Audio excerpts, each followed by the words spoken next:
कबीर जी का पहला पद है, करता था तो क्यों रहिया, अब करी क्यों पछताई, बोवे पेड़ बबूल का अम्ब कहाँ ते खाई। कबीर जी इन पंक्तियों के माध्यम से कहना चाहते हैं कि हे मनुष्य, तुम्हें जो करना था तुमने कर दिया।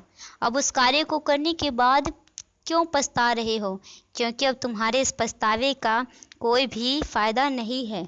बबूल का पेड़ कांटेदार होता है, जैसा कि हम सब जानते ही हैं। इसका यहाँ बुरे कार्य को दर्शाने के लिए प्रयोग किया गया है। मतलब कि जब तुमने काम ही कांटे वाले यानी बुरे किए हैं तो तुम्हें बबूल ही मिलेंगे, अच्छा फल कहाँ से मिलेगा, क्योंकि हमें हमेशा हमारे काम के हिसाब से ही उसका परिणाम, उसका फल मिलता है। जब हम बुरे कार्य करने से पहले नहीं सोचते और बाद में पछताते हैं तो ऐसे पछतावे का कोई भी फायदा नहीं होता। इसीलिए हमें हमेशा कार्य करने से पहले सोचना चाहिए, ना कि बाद में। कई बार तो हमारी छोटी छोटी भूल का हमारी ज़िंदगी पर कितना प्रभाव पड़ता है ये हम सोच भी नहीं सकते, और सिर्फ हमारी ज़िंदगी पर नहीं, हमारे पूरे परिवार को हमारी गलती का परिणाम भुगतना पड़ता है। कबीर जी का दूसरा दोहा है, कबीर इस संसार को समझाऊं कै बार, पूंछ जे पकड़े भेद की उतरिया चाहे पार। कबीर जी कहते हैं कि मैं इस संसार को और कितनी बार समझाऊं, जो कि मेरी बातों को समझने के लिए तैयार ही नहीं है। ये लोग यानी मनुष्य, जो कि पूंछ तो भेद की पकड़ता है और भवसागर के पार उतरना चाहता है।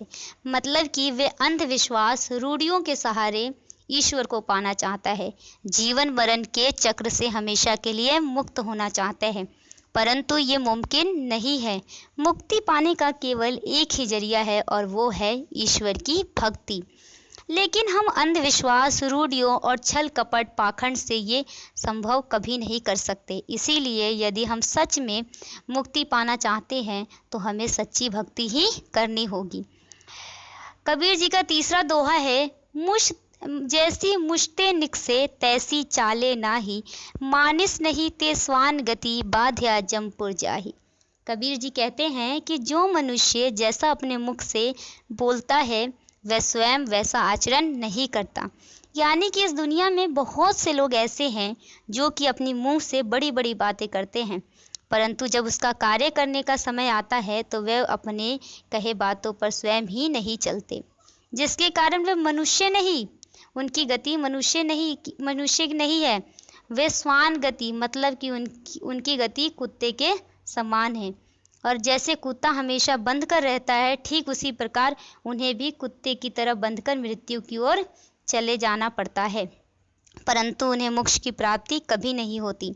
कबीर जी यहाँ पर ऐसे मनुष्य की ओर संकेत कर रहे हैं जिस मनुष्य के कथनी और करनी में फर्क होता है। मतलब कहता कुछ और है और करता कुछ और है। कहते हैं कथनी करनी भिन्न जहाँ, धर्म नहीं पाखंड वहाँ। मतलब कि जहाँ कहने और करने में फ़र्क होता है वहाँ धर्म का वास नहीं बल्कि पाखंड का वास होता है। और सज्जन व्यक्ति वही होता है जो जैसा कहता है ठीक वैसा ही वह स्वयं भी आचरण करता है, और हमें भी वैसा ही करना चाहिए।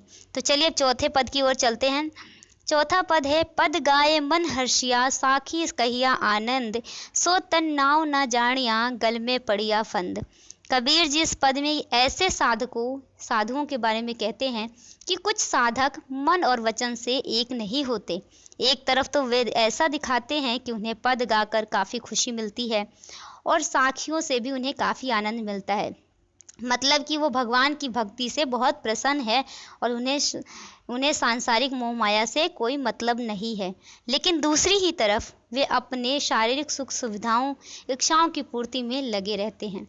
वास्तव में उन्हें यह समझ नहीं आता कि यह शरीर जो है इस संसार रूपी भव सागर को पार करने के लिए ईश्वर ने एक नाव की तरह एकमात्र हमारा सहारा दिया है। लेकिन वे लोग, मतलब वैसे साधु, वैसे लोग इस सहारे को ही अपना सब कुछ मान लेते हैं। कबीर जी कहते हैं कि ऐसे साधकों का शरीर ही गले के फंदे के समान नाश का कारण बनता है। मतलब उनके सर्वनाश का कारण उनका ये सांसारिक मोह माया विलास भोग विलासी होता है। पांचवा पद है, जप तप दीसे थोथरा तीरथ व्रत वेसास, सूवे सो बल सोविया यो जग चलिया निरास।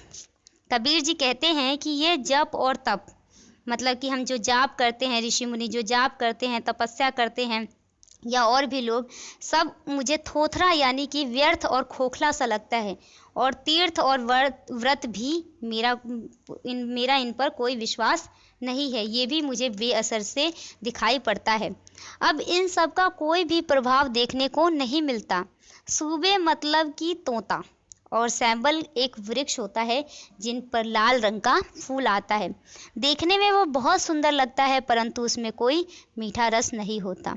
और जब तोता उस वृक्ष पर जाता है तो उसे केवल निराशा ही मिलती है और वह निराश होकर वहाँ से चला जाता है। ठीक उसी प्रकार मनुष्य जब पूजा पाठ करता है, परंतु जब उसका फल उसे नहीं प्राप्त होता तो सारा जग निराश हो जाता है, वो निराशा की ओर चला जाता है।